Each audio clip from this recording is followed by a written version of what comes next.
வணக்கம். நான் பேசவில்லை என்பதாலே நான் பயப்படுகிறேன் என்று நினைக்காதீர்கள். என் மௌனம் என் அப்பா அம்மாவின் வாழ்க்கையை போராட்டத்தால் வந்தது. என் அண்ணன் என் அப்பாவை அழைத்துச் சென்று சொத்தை எடுத்துக்கொண்டார்.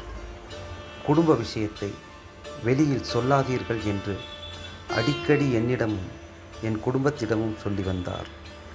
என் தாயின் நகைகளை எடுத்துக்கொண்டார். என் பெற்றோரை அசுத்தமானவர்கள் என்று சொல்லி ஒதுக்கி வைத்தார்.